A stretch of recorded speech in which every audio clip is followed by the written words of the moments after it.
This is Dewan L. Hearn, more affectionately known as the Moon, and this is the Moon Equals Wrestling podcast.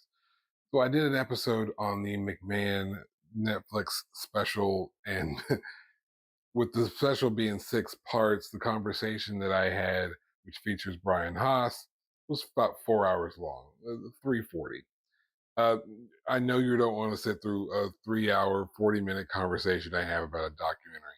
So I'm splitting it up into multiple episodes. So this will go probably before each of the different parts and serve as sort of a content warning. Obviously, we're discussing Mr. McMahon. We understand the allegations that he's under right now. With that being said, the documentary does cover things that are sensitive, such as rape and sexual assault and sexual misconduct, and at one point suicide. So if any of these things are you're sensitive to, then maybe these aren't the episodes that you should watch, and you should probably definitely avoid the McMahon special. Otherwise, enjoy the different parts of this episode. Also, another fair warning: we are discussing someone who has some very negative allegations against them, and we are going to objectively look at the special and McMahon's presentation throughout the special as a whole. So while some of the things we say are complimentary and positive of Mr. McMahon as it relates to that part of the episode or that part of the series, please understand that nothing that we say, me or Mr. Haas, is a is giving a thumbs up or an okay to his obviously terrible behavior. We do not condone the behaviors of Mr. McMahon or anyone else mentioned in any of his various lawsuits. So please understand that and enjoy the show.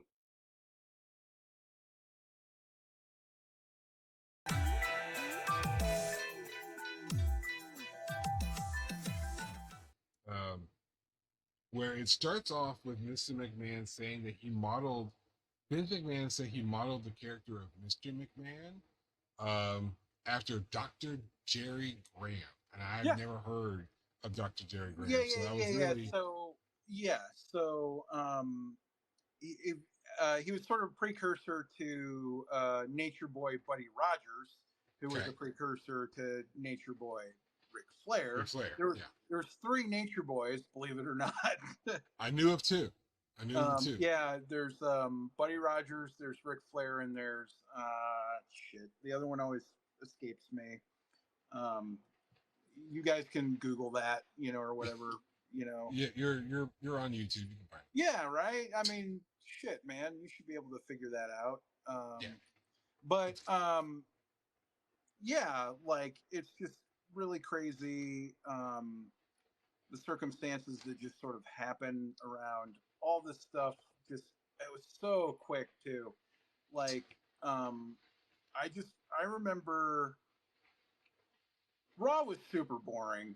Like during that time, it was super boring. I I watched. laugh because I know what you're talking about. I've seen some old Right. episodes. So I had I was telling everybody earlier in the podcast how I was an early adopter to um, satellite dish, right? And one of the reasons is because you could get the East Coast feeds of different things. So I could legitimately watch the live feed of Nitro at 4 o'clock in the afternoon, and then I could watch Raw at like 7 or whatever time, 8, whatever time it normally came on, right? Nine And at that time. 9, yeah. And so this is something I used to do on a fairly regular basis. I would watch the early Nitro right at 4 o'clock in the afternoon or whatever the fuck it was, and then I would go to a bar and watch Nitro and Raw, on dueling televisions, and I just like turn to the guy next to me and go, you know what? I bet Billy Kidman beats Chris Jericho in this match on WCW.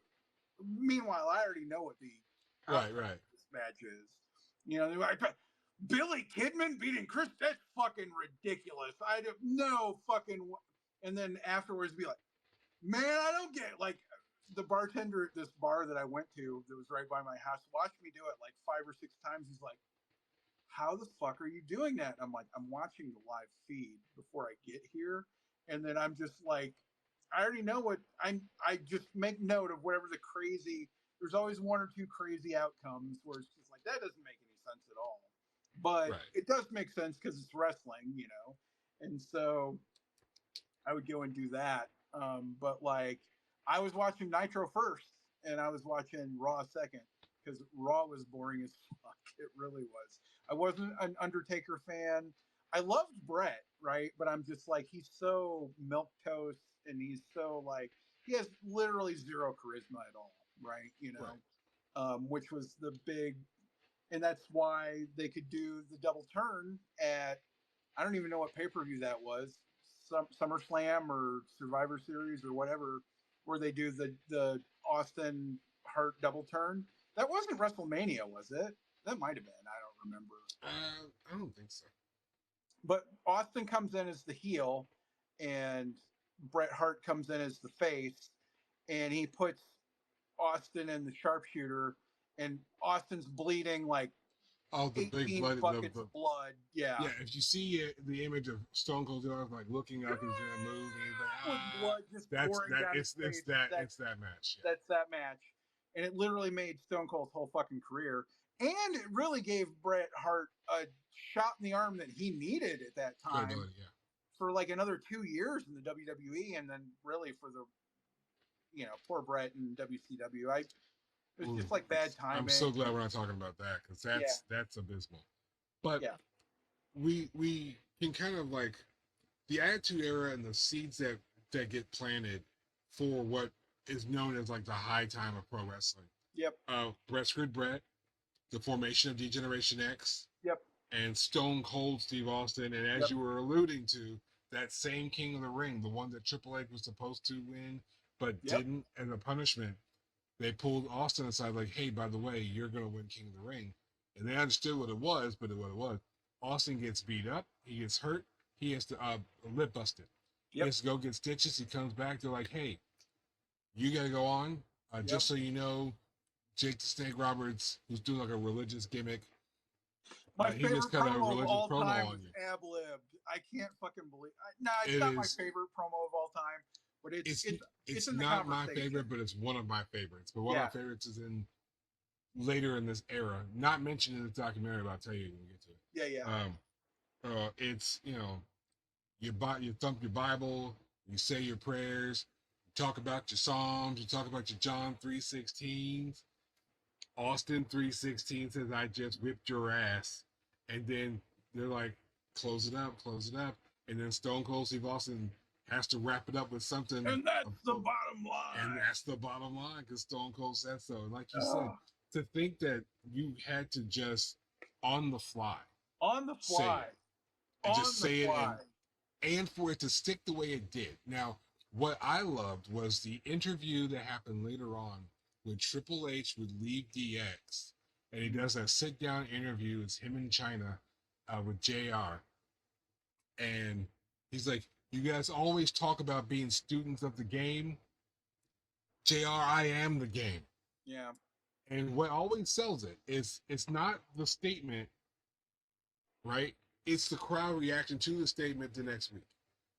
So when Austin says, Austin 3:16 said, "I just whipped your ass," the next night, because that's a Sunday, this is a Monday Night Raw, all the Austin 3:16 signs, Austin 3:16, I think, is still one of the most popular shirts to ever be sold in pro wrestling. Oh, yeah. It's got to be the most popular shirt ever. And if you don't believe me, look at anything that involves numbers and time frames, because the playoff shirt still exists. The Sheamus, what was that? Sheamus 5:15 when he beat Roman. They do Dallas 3:16. They do all these different kind of blank time frame or blank numbers, and they put it on black teeth, white lettering. It's still that's the marketing influence of that one statement that one dude happened to say at the end of a pay-per-view that he wasn't supposed to originally win because it was supposed to be somebody else. It just happened. This is serendipity. Yeah. This is the wrestling It definition of really was. serendipity. It was no frills. There was no like. There's nothing fancy about it or anything, you know. And it's a beer swilling idiot that's like spouting the, which is really funny because I don't think that Austin is a beer swilling idiot. You know, I think he's like, I think he is very much a student of the game, you know, and like Yeah. understands. I wish he would have not had as much ego as he did, but hey, you know, But that was part of his character, and I think yeah, that I I mean get it. until that last episode, we'll get into that. We're going to breeze Yeah, through. I said we're breezing through. yeah, This leads into the match of WrestleMania 14 with Shawn Michaels and Stone Cold Steve Austin. This leads into the Mr. McMahon character that was yep, created with Bret versus Bret and Stone Cold Steve Austin, the anti-hero. This leads into that Austin McMahon feud, which I'm telling you, I watched. I started watching at around this mhm. time. So that's when I was just like, what the fuck is this? I have to continue watching. And it just draws you in. I was one of those, wrestling is fake, you know that, right? I was Yeah, one of those guys. And now you see me hosting a wrestling podcast, yeah. um, sitting next to wrestling The big championship gold belt. belt. Yeah. Yeah. So wrestling is literally my life now. So it's great. But this basically does create that image of the anti-hero, and the blurred lines between uh, what is Vince McMahon and what is Mr. McMahon. And they Yeah. actually asked this question in the documentary, and I wrote down some of the answers. Shane McMahon says that Mr. McMahon is an extension of Vince, but blown Yeah. way out of proportion. Sean says, because the question is, what's the difference? Probably not that much, what Shawn Michaels says. Hogan Yep. says that they're exactly the same person. Yeah. Um, Bruce Pritchard says that Mr. McMahon is Vince, but Vince would tell you different. So when Yep. they ask Vince, Vince is like, what are the similarities between you and Mr. McMahon? None The whatsoever. character, he's like, none whatsoever. None at all. I love that. I just And like that was the lack of self awareness. That's the So delusion that we will see throughout the rest of this documentary. well, it was the On delusion. I mean, the delusion was there from the very first minute, but this is where it becomes like egregious, where you're just like, what the fuck is wrong with this because guy? they back it up with receipts. Yeah, and oh yeah, big time back it up with receipts. But like, it's just always really funny to me, because everybody else answers the question very honestly. I, you know, like as much as I will have not great things to say about Bruce Pritchard, he is very honest in terms of like what happened, and you know, like he doesn't sugarcoat it, which is really funny to me because like maybe he was just overconfident too. I feel like that the the curse of overconfidence is what really killed everybody in this documentary. But like That is quite likely. We get into um, The Rock, yeah, and how not only did we create, we had DX and Stone Cold Steve Austin, but we also had The Rock. And as you mentioned earlier, The Rock becomes the first WWE champion of color. We specify of color because he's half black, half Samoan. So you can say the first champion of color is to not dismiss the Samoan heritage. yeah, But he is the first WWE champion of color. And like I said, there hasn't been that many. It's The no, Rock, it's Kofi, it's uh, uh, Bobby Lashley. Lashley, Biggie. Was there another WWE champion? I don't think that there. I can't think of anybody off the top. There may have been Booker T, probably. No. You know what? No, not Yeah. that was all pre. So some people are going to argue this point and talk about Mark Henry and Booker T. Oh, Mark Henry. There are separate title lineages that we're discussing. We are talking about the lineage of the WWE Championship versus versus the World Heavyweight Championship. Booker T held the World Heavyweight Championship. Mark Henry held the World Heavyweight Championship. So different title lineages. So when you're looking at the lineage of the WWE Championship, those were the only ones. I want to say there was 5, but there may have only been the 4. I think it was only the 4. But then we're starting looking at what other things happened during this Attitude Era. Because mind you, this is still a Mr. McMahon documentary. So this is the product that he's putting out. There's, for this product that was originally thought to be for kids, even though it was TV 14. The ratings were new at this point, guys. So give them a little leeway. Yeah. Blood, sex, blackface. Oh A God, couple those of were. um, it was bad. Yeah, There was I think Goldust may have done blackface. he did. The blackface done by D-Generation X. Now, That's the I real remember rub. watching that. I remember watching that segment. I knew what blackface was. It didn't bother me as much. I was a teenager, but when I watched it, and this is that suspension of belief Uh-huh. that you have when you watch a product like professional wrestling. You see it, but you don't take it too close to the chest because it's pro wrestling, Right. which is a good and bad thing because Right. it's clearly bad because it's obviously bad. Yeah. But it's one of those things where we understand what it means in the context it was put out. It's still bad. Let's not be clear. It's still bad. Blackface is still bad. Yeah. It's always still bad. But it was D-Generation X, a major faction, versus the Nation of Domination, a major faction. It was not a pro-black as the promo The Rock does. This isn't about skin color. This is about respect. The people of the nation, we want our respect. And you don't give us respect, we're going to take it. Mm-hmm. Owen Hart was a member of the nation. Yeah. I think Akeem was a member of the nation. He was a big white guy. There was another taller, skinnier, more built white guy who was a part of the nation when the nation formed. There were white people in the formation of the Nation of Domination. So I know that when most people look at the Attitude Era and they reflect on the nation, they see Farouk and Godfather, and then D'Lo Brown, Mark Henry. Yeah. And they're doing the African garb and see The Rock. I get it. But let's not forget, there were white people in the nation throughout its formation. Let's not forget that. So before we start saying, well, the nation was just a racist, but no, pause. Yeah. Understand the nation before you do. So when you're understanding the nation in its full formation, it was the nation versus DX. It wasn't black versus white. It was the nation versus DX. Yeah, no. So DX was just making fun of the nation and trying to make themselves look like the members of the nation. Yeah. Which just happened to include blackface, and we cannot say it enough. Blackface was bad. That we can't unsee or whatever. No, blackface, it was bad, is bad, will always be bad, and we're not giving them a pass. We're just saying that at the time, in the moment, we understood the context. I didn't personally take it offensive at the time, but guys like The Rock and Triple H, HBK have gone back. They have reflected. Triple H has said this before. X-Pac has said this before. Rock and HBK say it in this documentary. They look back at the things that they've done. They look back at the things that they've said.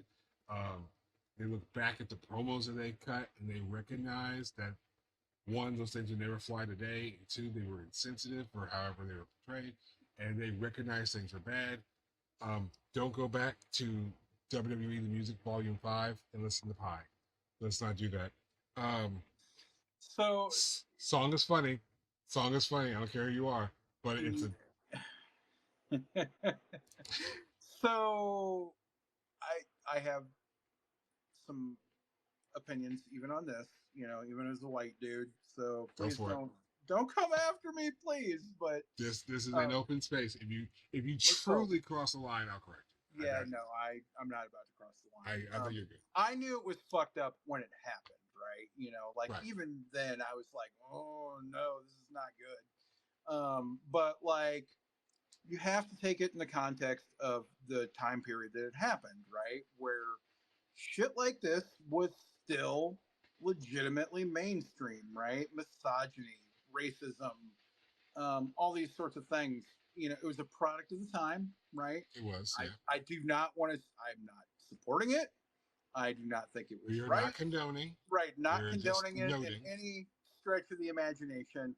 And really, the thing that I sort of the reason that I sort of am not super going after Sean and Hunter is because they both go, oh man, that was bad, and we shouldn't have done that. And they feel real bad about it, and and they know, right? They know. So it's not like they don't understand or whatever. Right. And I think that's fair to give them that proper recognition. But they still did some fucked up shit. So hey, yeah. And it was like you said, it's a product. This is the thing that a lot of guys our age are talking about, and it's a thin line. It really is a thin line. But bottom lining it, you cannot look at the past through the lenses of now. It was 1998 before they had an African American champion. 1998. 1998. And he's the most popular fucking person that's ever been in the WWE. On the planet at this point. He's one of the most popular people on the planet. Yeah, like everybody in the whole fucking planet loves The Rock. Right? Yeah. And that's what it took. That's what it took. I mean, kidding me? The most layup, like, I don't know that there's ever been a easier choice to make champion than The Rock during that time, where it's just that was a great tournament. He was so over. And plus, the thing I love about The Rock is like he was willing to put other people over, right? So if he says, "Fuck mankind," I don't want to fucking lose the goddamn title to that guy, the fat piece of shit. Like he could have easily said that, and nobody would look sideways at him. Because he's in that third generation thing. He's in that special space, and he knows what Samoan dynasty is. That's real shit. Yeah, it is real shit. Cody Rhodes' music says there's more than one royal family. There is more than one royal family in professional wrestling. There is Rhodes. There's McMahon. There is Hart. Guerrero. There is Anawani. There are so many royal families. I literally had, after the Iron Claw had been, it was announced, but it hadn't come out yet, right? I saw Chavo. Von Erich. How can I always forget Von Erich? I apologize. Yeah. So I saw Chavo at an event, right? And I was just like, because I told him, I was like, I love the Von Erich story. I'm sure they're going to fuck it up, but I love the Von Erich story, right? But to me, the greatest story in wrestling history is the Guerrero story. I don't think it's even close, right? And so, I asked him, what do you think the chances are that we actually get, like, a Guerrero movie? And he's like, I think he still feels like we're not quite there yet. We're not quite ready for it, and, I think we are closer than he probably feels. I'd argue that. I'd argue Chavo on that. I'd say that I think if you're going to do it, fuck it, do it now. Yeah. I think he's thinking more in terms of, can I get the money together, And so, I think he was thinking that even that, if, the Iron Claw would have been a bigger hit, maybe that would have, helped, But yeah, but I think if you're looking at the product today, and we won't touch on this too long, but if you're looking at the product today, there is more of the recognition of the name Guerrero than Von Erich. Just now, me knowing what I know, was listing off royal families of wrestling. I forgot the Von Erichs. Yep. Von Erichs are champions right now. They're trio champions in AEW. Ring of Honor, technically in Ring of Honor. They're champions today, and I forgot the Von Erichs. Yep. So that's on me. Nah. But there's a quote. There's a quote I want to run by. Just get your thoughts on it. It's the quote that Triple H has near the end of this episode. Mm-hmm. And it is, you can look back at it now and say how crazy it was. You can look back and say, God, you shouldn't have done that. Or that was so inappropriate. Or, and you guys like, who's worse? The guy that did it or the people that loved it? Well, I have an easy answer for this. The guy who did it. But it's not, the difference between the two is not that big. So, it's exactly. A thin margin. It's kind of like, it's like if your buddy's drunk at the bar, right? And he picks up a rock and I'm gonna throw it through this windshield. Yeah. And you're like, do it. Right. and then he grabs the brick and throws it through the windshield. Well, he's bad because he did it. Right. You aren't too far off because you You're practically did encouraging it. him. Yeah, Yeah, you enabling encouraged him. it. You were the market that he was feeding. Yep. That's a lot of things that we kind of discuss it here and there. Where like when you see something bad being sold or done on TV, you gotta wonder like, yeah, that person's bad for putting it out, but mind you, there's a market for it. Yeah. For a reason. Yep. And this person is just doing business 101. If there's a market for it and it's legal, do it. I've always said that. So well, you're not hurting anybody. It doesn't hurt my feelings. That's what I was like. If it's legal and it's there's a market for it, go do it. But at the same time, if it is hurting people, whether there's a market for it or not, maybe you should reconsider. But that does not absolve the market for it. Right. So yeah, you guys sat there and encouraged him to throw the brick, and then he threw the brick. Now you're trying to point fingers, like, "Oh, I didn't do it. I didn't do it." And the lines between that start to blur a lot during this. It's a very thin line. It's very thin line. Very thin. So we get to Trump. We get to Trump and McMahon at WrestleMania very quickly. So yeah, well, but it's that thing where you have to look at society at large. So while you want to put all the fingers on pro wrestling and WWE and WCW and ECW at the time for a lot of what they were accused of doing, having the impact, they were an entertainment program and they modeled a lot of what they did on screen with how people were reacting and what people wanted to see and what other media outlets were doing. Yeah. What movies were doing, what TV were doing. Yeah. They were just doing it too. And this is again not to absolve WWE of their wrongdoing and the bad things that they did, the misogyny, the exploitation of women, the racism. But it is a lens that we do have to not only look at WWE and pro wrestling, we have to look at mass media as a whole and society as a whole at the time. Because if it wasn't for a bunch, and Meltzer has a quote, and I wrote it down. It's in a different episode. I might just get to it when I get to it. No, here it is. Meltzer was Meltzer said that wrestling was very much for the guys and the guys who fantasized over hot women, but also kind of hated them because they could never get them. Right. And he would say this in like episode 5, which we're about to get to.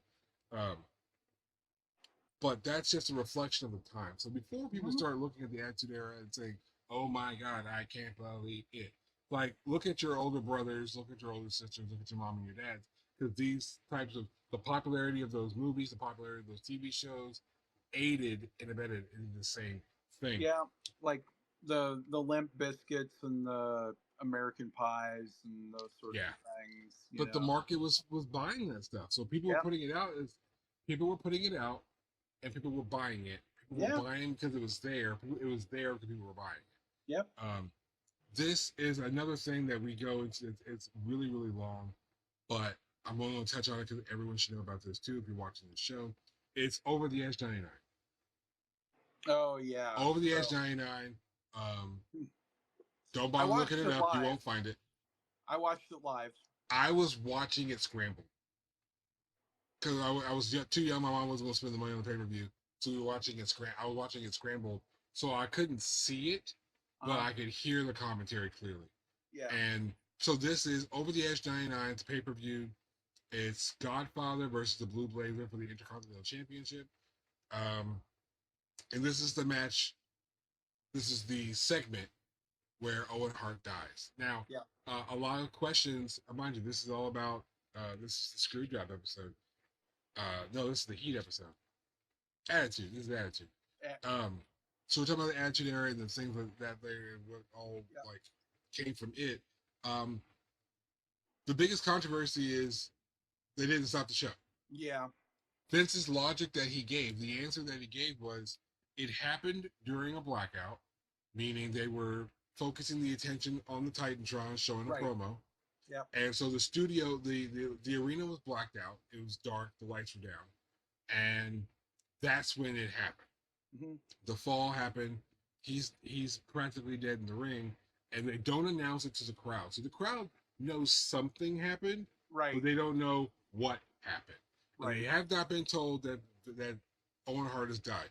We at home know, but the people in the arena are unknown, and that was the logic that Vince used to justify carrying on the show, because they ended with like Austin Taker. Brett, the only thing I would really talk about this before we go into episode 5 was the Bret Hart quote, where Bret Hart is sitting here. There's obviously wrongful death suit. Right. The Hart family, Martha Hart, she sues Vince McMahon, the WWF. They say, yeah, we get it, and they settle that. They turn around and then have the investigation, and they sue the manufacturer. Turns out that the manufacturer had faulty equipment, knew it was faulty equipment, used faulty equipment, and the faulty equipment is what caused the accident. There was an investigation for this stuff. But before you get to that part, Bret Hart is like, he's holding so much resentment over how he got treated in the Montreal Screwjob that he's like, I think they killed my brother to get back at me. And I'm like, okay, Brett, like let's chill, calm down, hitman. They didn't hire a hitman. Just chill. This is the most old man yelling at clouds that Brett actually gets in the entire documentary.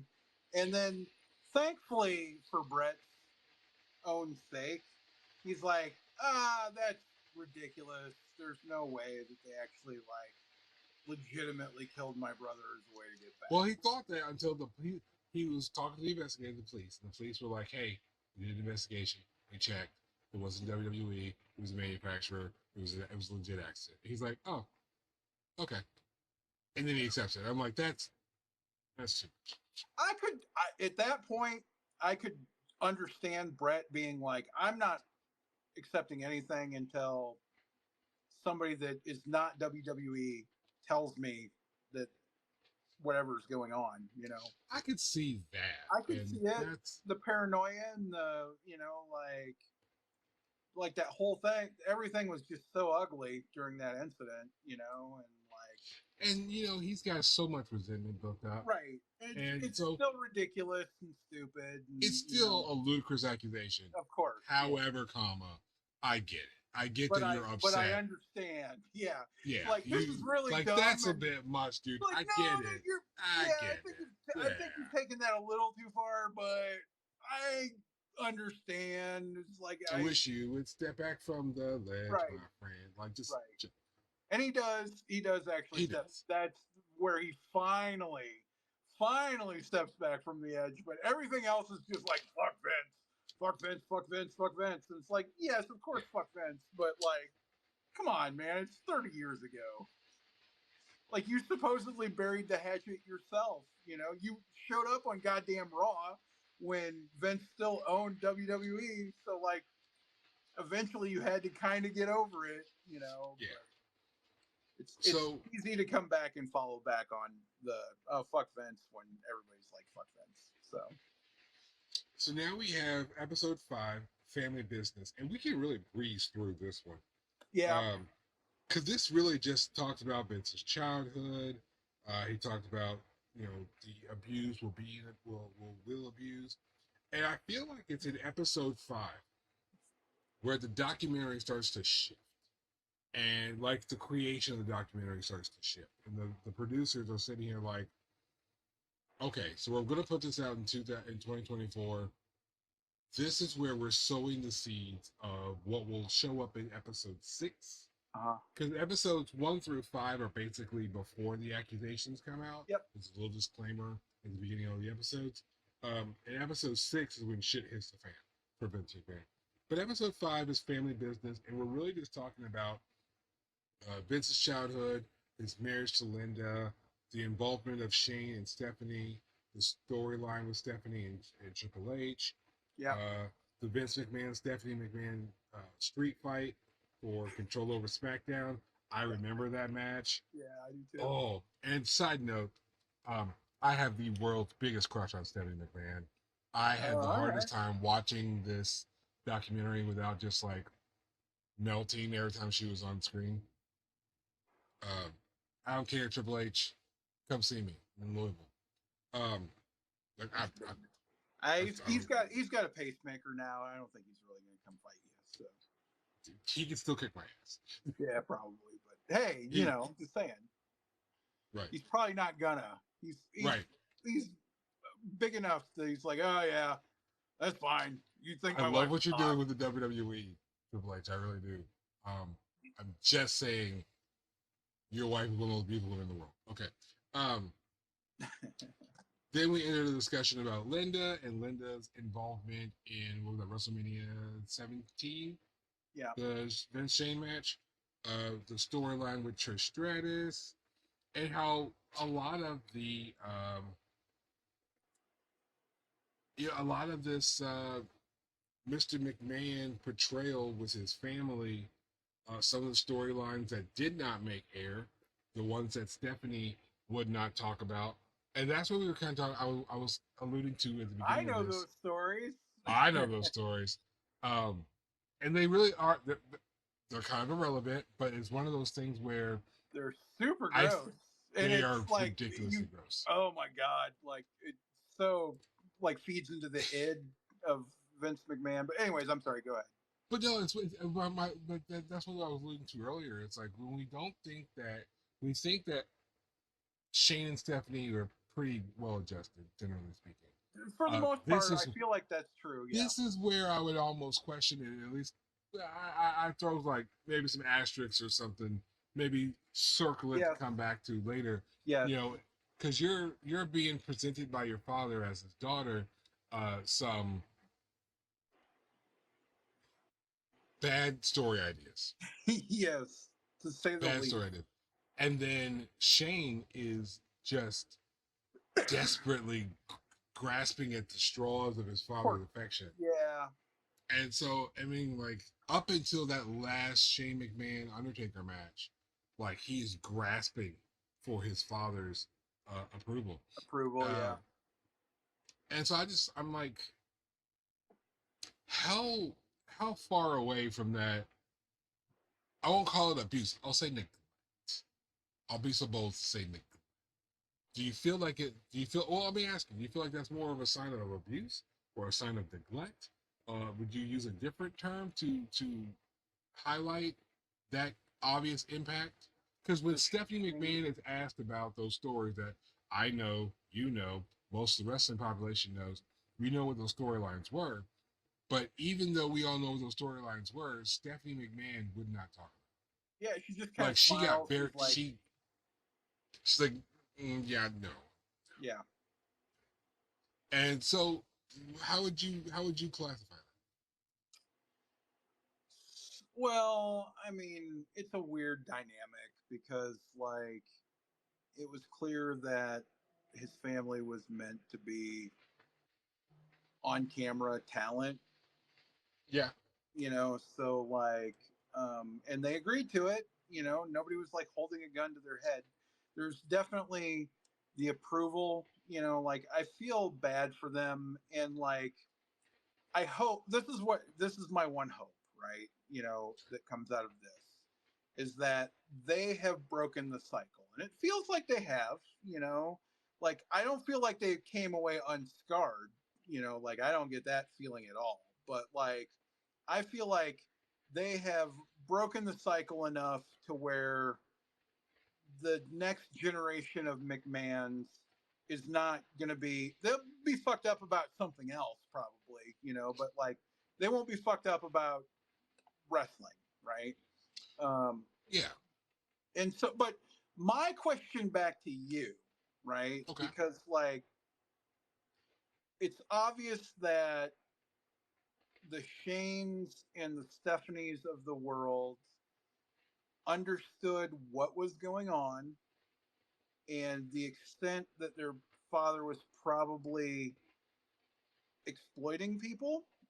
And I'm not talking in terms of like, oh, Jeff Hardy does like 17 swantons. No, we're what we're talking about with yeah, they're alleged, so I'll give the air quotes right now or whatever. So that's the piece that sort of sticks with me coming out of that because it feels like they didn't really go after Shane or Stephanie, which I think is okay.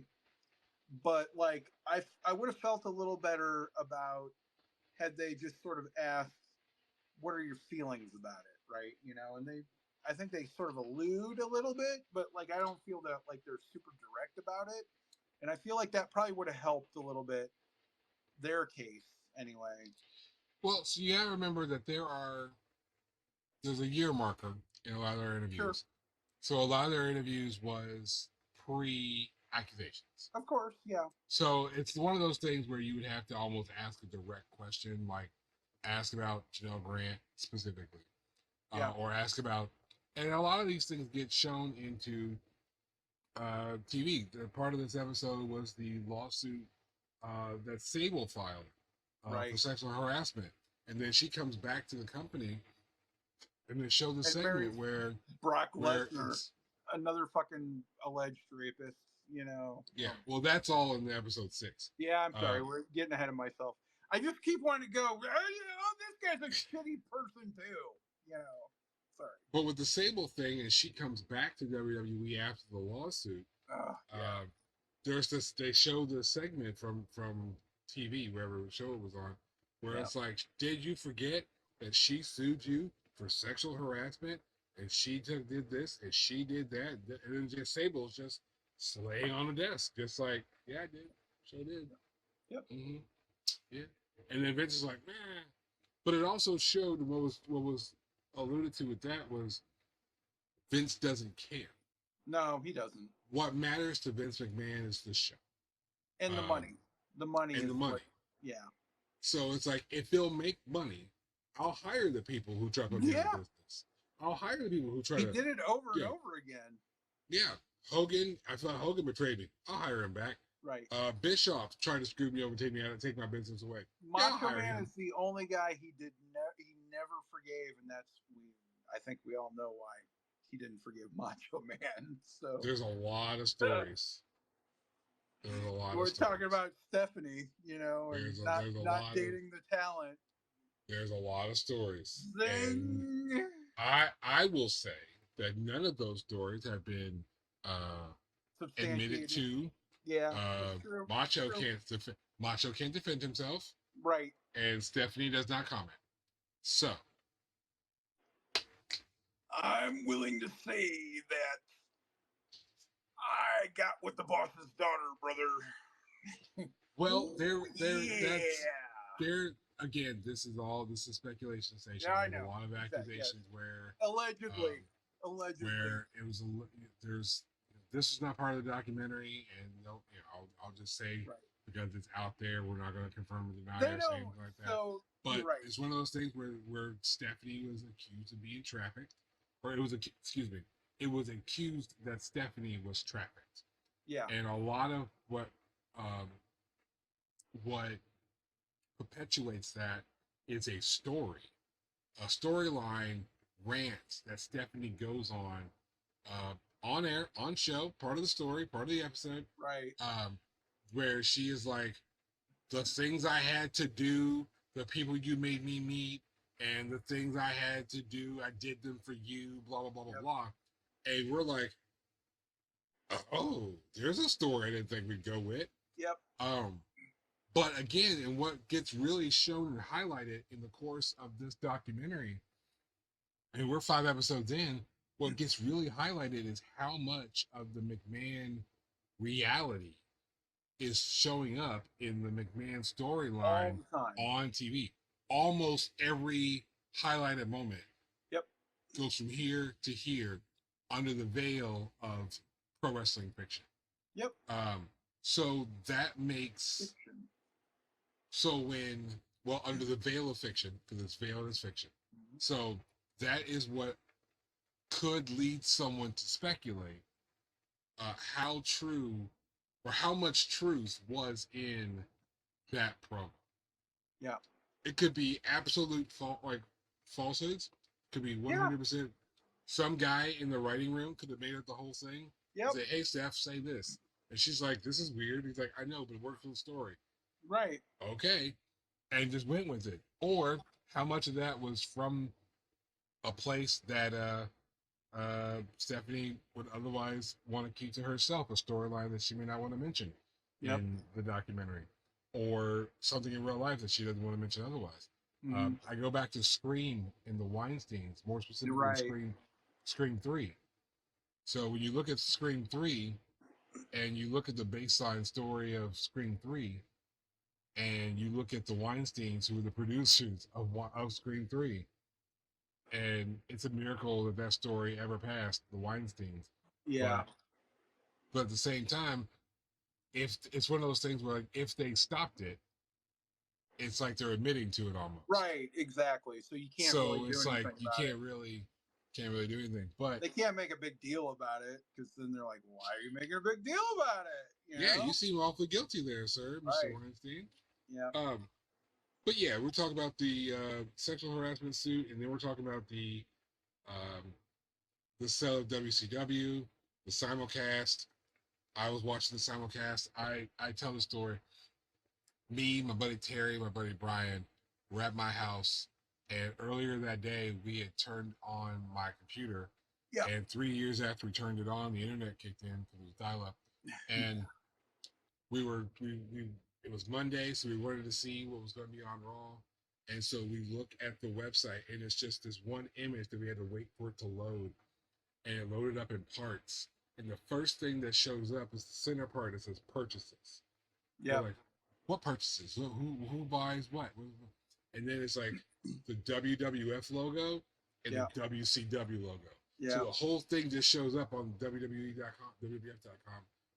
WWF purchases WCW. We're like, oh shit! And then it's like a simulcast. Like, wait, it's gonna be Raw here and Nitro here at the same time. Oh, live God. at the same time.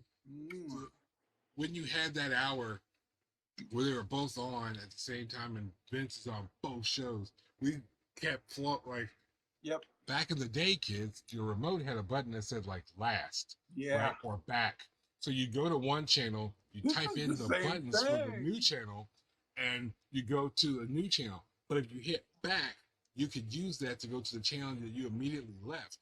It was a great tool when you were watching the channels you weren't supposed to watch, and your parents came in, and you hit back to Nickelodeon so you didn't get in trouble. That's right. Can't do it now, kids, can you? Because everything's online. But that's how we got away with stuff like that. Thank you, Real Sex 10. And this, teenager sue me. But we're going back and forth between the two channels, the simulcast. That did not happen. That did not happen. WCW did not air WWF stuff simulcast. You did not see a McMahon on Nitro. No. It was nuts. It was crazy. But we also get into the lawsuit with the WWF, the XFL, that failure, and all these things that kind of culminated the Attitude Era at like WrestleMania 8 with Rock Hogan. And then Ruthless Aggression, Cena debuts, and Shane leaves WWE. And then we get into episode 6. So let's breathe for a second, because this is when shit gets hot.